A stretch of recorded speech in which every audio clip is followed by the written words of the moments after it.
عمران خان صاحب کو جس حوصلے میں چھوڑا تھا اس سے ان کا حوصلہ بڑا ہے، کم نہیں ہوا۔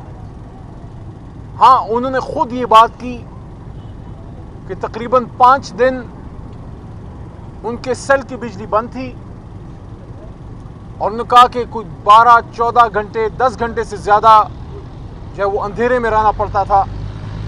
سن کے بڑا دکھ ہوا کہ عمران خان صاحب صرف ایک سابق وزیر اعظم یا چیئرمین تحریک انصاف ہی نہیں، اس ملک کے ایک قومی ہیرو بھی ہیں۔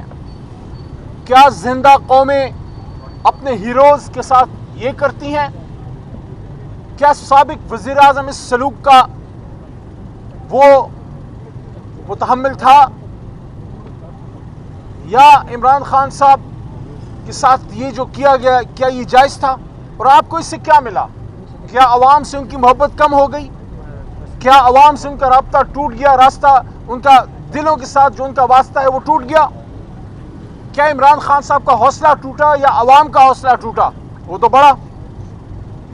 کیا آپ اس کو نہیں سمجھتے کہ جو 2 سال سے تحریک انصاف اور عمران خان صاحب کے ساتھ ہو رہا ہے، جو قوم کے لیڈر کو، امت کے ایک بڑے لیڈر کو اڈیالہ جیل کی اس کال کوٹری میں ڈالا ہے، اس سے قوم میں نفرت اور غصہ پیدا ہو رہا ہے؟ میں نے کبھی ضیاء صاحب کے زمانے میں، ہم سٹوڈنٹ تھے، کم عمر تھے، لیکن یاداشت ہے، یا مشرف صاحب کا جب ایمرجنسی آئی، ہم نے کبھی قوم اور اداروں کے بیچ میں اتنا فاصلہ نہیں دیکھا جو ابھی ہے، جو نہیں ہونا چاہیے، کیونکہ ہمارے لیڈر، قوم کے لیڈر عمران خان صاحب نے ہمیشہ یہ بات کی ہے کہ ملک بھی میرا ہے، فوج بھی میری ہے، ادارے بھی میرے ہیں۔ تو پھر یہ کیوں ہوا؟ قوم کو اپنے سے دور کیوں کر رہے ہو؟ ایسا مت کرو۔ عمران خان صاحب کو باہر آنا چاہیے۔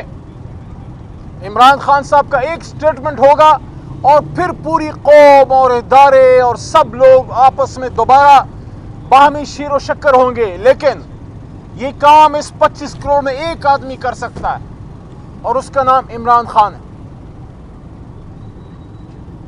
جو ہمارے ساتھ کیا گیا اور جو ہو رہا ہے، جو 26ویں آئینی ترمیم جس طریقے سے پاس کی گئی، وہ فسطائیت آج بھی جاری ہے۔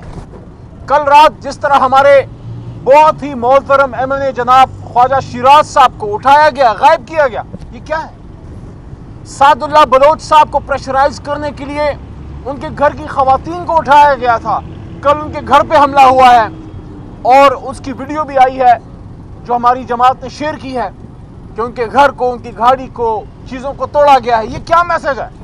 یہ مسلم لیگ نون پنجاب میں حکومت ہے، آپ کیسے کہہ سکتے ہیں کہ ہم نہیں کر رہے؟ کون کر رہا ہے؟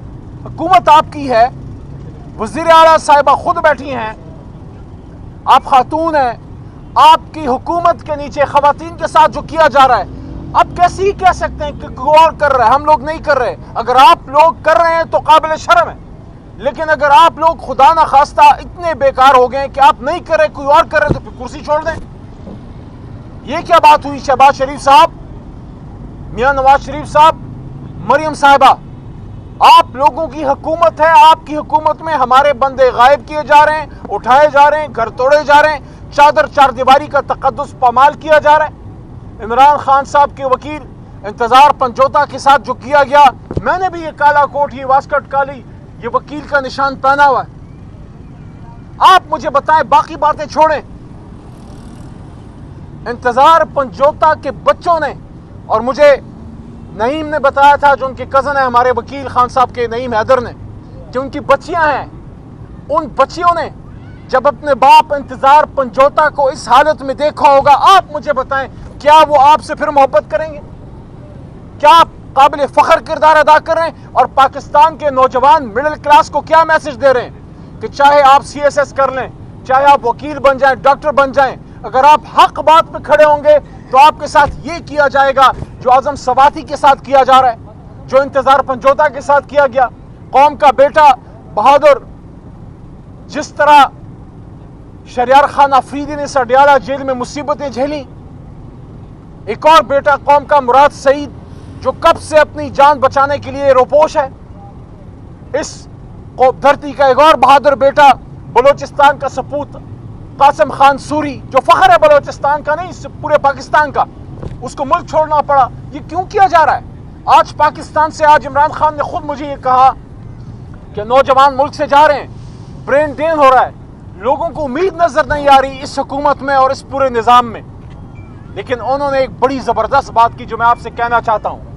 خان صاحب نے کہا دیکھو جب آپ حق راستے پہ چلتے ہیں, جب آپ حق کے راستے پہ ہوتے ہیں تو مشکلات تو آتی ہیں, تو مشکلات کے لیے ہم سب حاضر ہیں, لیکن ہر چیز کی ایک حد ہوتی ہے. ٹرمپ کے الیکشن کے حوالے سے بڑی باتیں ہو رہی ہیں. خان صاحب سے اندر پوچھا بھی گیا, خان صاحب نے صرف اتنا کہا کہ ہمیں یہ امید ہے کہ کم از کم اب جو بھی حکومت آئے گی وہ نیوٹرل رہے گی, کسی کی سائڈ نہیں لے گی. تو میں یہ کہتا ہوں کہ امید, علی محمد یہ کہتا ہے کہ امید ہمیں کسی دنیا کی طاقت یا شخص سے نہیں ہے, امید ہمیں اپنے رب سے ہے. لیکن یہ امید ضرور ہے کہ یہ ایڈمنسٹریشن جو چینج ہوئی ہے, پچھلی ایڈمنسٹریشن جو بائیڈن صاحب کی تھی اس کے نیچے رجیم چینج ہوا تھا, ہمیں امید ہے کہ اس نئی ایڈمنسٹریشن کو اپنی غلطی کا احساس ہوگا کہ ایک نیوکلیئر اسلامک اسٹیٹ جس میں 25 کروڑ کی عوام ہے, اس کے محبوب لیڈر کو کسی غیر آئینی غلط طریقے سے رجیم چینج کرنا یہ کسی بھی طرح سے نہ ان کے مفاد میں ہے نہ باہمی تعلقات کے لیے بہتر ہے. بلکہ ہونا تو یہ چاہیے کہ پاکستان اس علاقے نہیں پورے دنیا میں ایک اہم ترین اسلامی ملک ہے, اس کو اس کی ڈیو عزت ملنی چاہیے.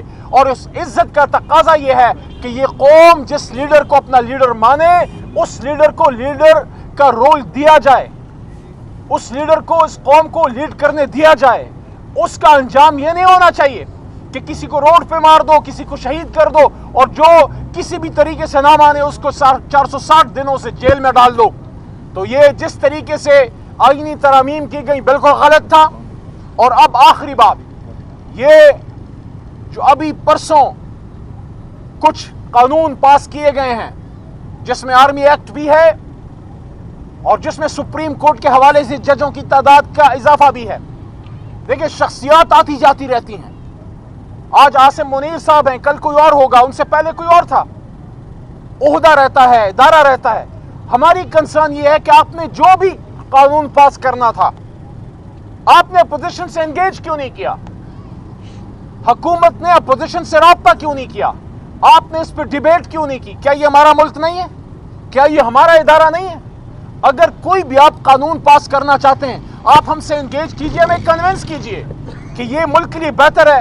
تو ہم ملک کے مفاد میں ہمیشہ طریق انصاف نے سٹیپ لیا ہے, لیکن آپ نے ہم سے انگیج نہ کیا.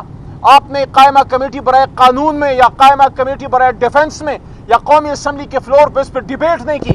یہ اس کو پہلے قومی اسمبلی کو ڈیبیٹنگ کلب کہتے تھے, میں نے اس دن اس کا نام بدل دیا کہ ڈیبیٹنگ کلب کی جگہ اب اس کو پوسٹ آفس کہو, کیونکہ اب تو تقریر بھی نہیں ہوتی, اب تو لکھا لکھایا آتا ہے اس پہ ٹھپا مار دیتے ہیں. بلکہ میں کہتا ہوں خرچہ بچاؤ, خرچہ بچاؤ. سارے پارلیمنٹیرینز کی جگہ ایک پوسٹ آفس کا کلرک بٹھا دو تاکہ جو چیز آئے ٹھپا لگا کے آگے فارورڈ کر دے. اور اگر یہ پارلیمان ہے تو یہاں ڈیبیٹ ہونی چاہیے.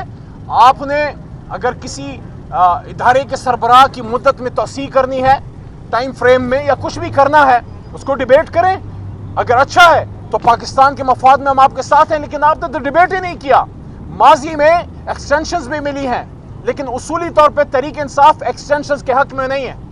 ہم سمجھتے ہیں کہ ادارہ مضبوط ہونا چاہیے, اور جب آپ ایک طویل مدت تک آپ ایکسٹینشن دیتے رہتے ہیں تو اس سے ادارہ جو ہے اس کی اسٹرینتھ میں کمی آتی ہے. ہم اپنی ادارے کی مضبوطی چاہتے ہیں, ہم شخصیات کے خلاف نہیں ہیں, نہ کسی کے حق میں نہ خلاف ہیں, لیکن یہ توقع ضرور رکھتے ہیں کہ کوئی بھی قانون اگر حکومت لاتی ہے, چاہے کوئی حکومت ہو, آج ان کی ہے کل ہماری ہوگی انشاءاللہ, آپ پارلیمنٹ میں لائیے, آپ دوسرے کو کنونس کیجئے یہ ہمارا ملک ہے, یہ ہمارا ادارہ ہے, اس کو مضبوط کریں گے, جس چیز میں بہتری ہوگی اس کو کریں گے. اور جو سپریم کورٹ کے ساتھ آپ کر رہے ہیں, 32 جج آپ لا رہے ہیں, ہندوستان کی 1.5 ارب کے قریب آبادی ہے, ان کے 32-33 جج 25 ہوں گے, 30 ہوں گے.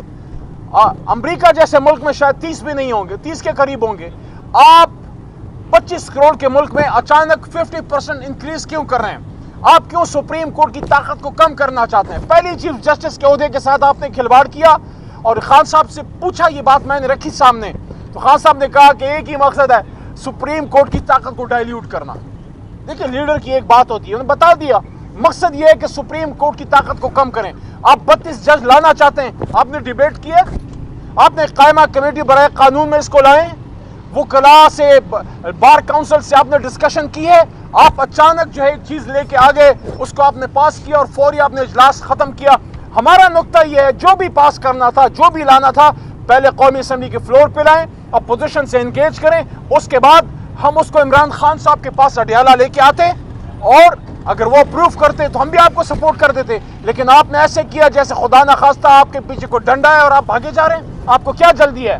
اور آخری بات، ایک بار پھر وہی بات جو سب باتوں کی ایک بات ہے، قوم کو لے کے آگے جانا ہے، پاکستان کو لے کے آگے جانا ہے، پاکستان کے مسائل کا حل چاہتے ہو تو جمہور کی سنو، زبان خلق کو نکار خدا سمجھو۔